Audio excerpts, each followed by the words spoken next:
When we align our individual expressions with universal law, we live our personal truths on optimal timelines in harmonious accordance with the rest of the universe, thus creating a beneficial experience for not only ourselves, but for everyone. The universe meets us at the doors we open, meaning that unseen forces communicate their essential natures to us through the images and concepts relative to our own subjective experiences.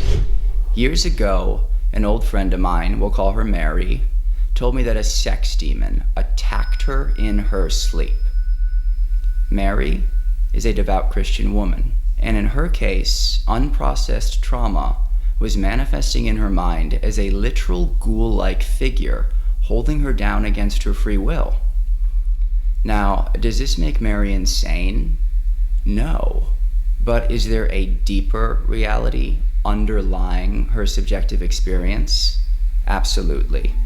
And if Mary were to take her subjective experience at face value, she'd be believing what the Kabbalion calls a half-truth. Beware of the half-truth. In this video, we discuss the two poles of truth, the absolute and the relative, and how we find our personal truths in harmonious accordance with the rest of the universe. From the Kabbalion, we've learned there are two poles of truth, the absolute and the relative. There is an objective absolute reality within everything and behind everything, like a precious metal backing up the relative currencies of the universe. The relative currencies of the universe are the thoughts, opinions, and viewpoints of us, the individual humans, our subjective egos, and no two humans are identical. Absolute truth is considered masculine, objective, while relative truth is considered feminine, subjective. That's the I part of you, masculine, versus the me part of you, feminine, the being versus becoming. And by integrating absolute reality with our own subjective realities, we form what's called our truth. My truth, your truth. During my younger years, I had qualms with this concept. I saw a lot of people using it to basically get away with being sociopaths. Furthermore, many people were speaking truths that seemingly had no basis in reality. So I wrote the concept off as New Age garbage due to judgments I made on a phenomena that I didn't fully understand. When we operate from a place of duality, there's a lot we don't understand. And there are many unseen forces at play wishing to keep humans in shadow. The algorithm is a jealous god. So let's rewrite the stars mage space, tap like, comment your top takeaway, and share this video on social media. Now let's go back to Mary. The objective reality here is that Mary's unprocessed trauma haunts her, and it is negatively impacting her life. The subjective reality is this a-hole. It's subjective because Mary is the only person who sees it. But just because Mary is the only person who can see this demon doesn't make the demon any less real. Dissident vibrations travel through all of us. Vibrations that haven't integrated, vibrations that feel separate. Like a mosquito, they suck the life from us, leaving behind an itchy, and in some cases deadly, poison. But demons influence us in a variety of different ways. They learn our language and then they speak it. You know, because they're just good like that. An atheist struggling with demons may lash out in a fit of rage. She may lock herself in her house for 2 weeks because she's too depressed to get out of bed. She's an atheist, so goblin-like figures don't scare her as much because she doesn't believe them to be real. Toxic vibrations feed on your fears, your guilt, your shame. Demons need those emotions from you to survive, so they'll send unique haunting thought forms relative to your subjective personal fears. The overwhelming majority of demonic possession cases are found in religious communities. Why? Because to a religious person, this is the face of evil. When an atheist has problems, they don't call an exorcist.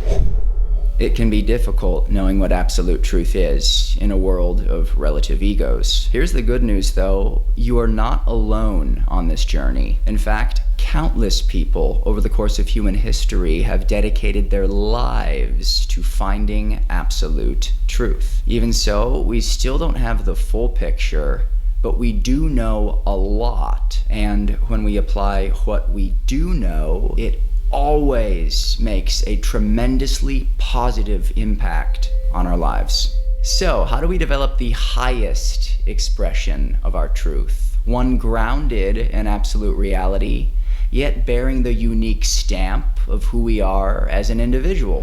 We develop our authentic truth by pulling our heads out of the sands of religion, by taking a step back and looking at all the religions, examining the patterns, and learning the correspondences, memorizing the universal principles that have stood the test of time and that predate all the religions. The more you look at patterns and correspondences, and the less you invest in dogmatic ideologies, the closer to absolute truth you will be. Study and then meditate on your discoveries. Meditating on your discoveries starts the process of your subjective understanding. You synthesize the absolutes and find how the absolute reality, applicable to everyone, weaves into your individual expression. During this process, the half-wise will weigh universal law against their will, turn a blind eye to the laws they don't like, and superimpose their ego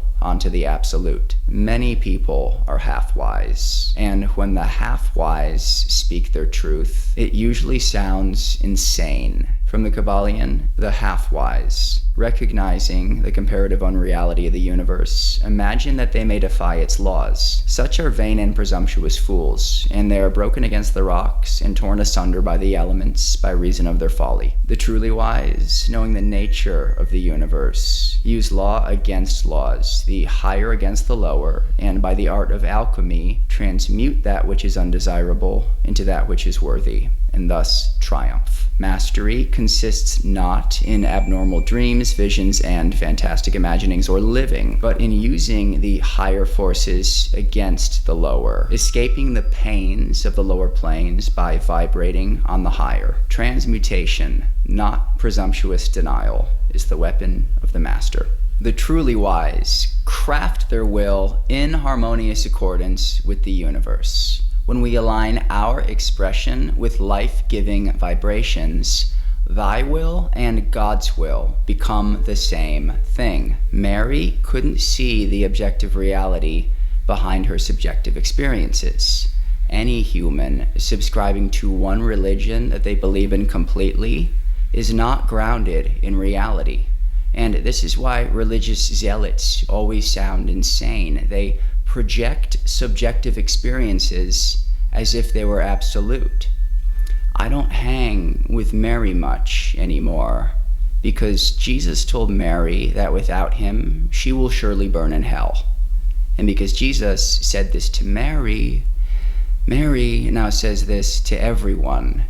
And call me crazy, but I don't enjoy spending my time with a person who's on a mission to see me bow to their Lord.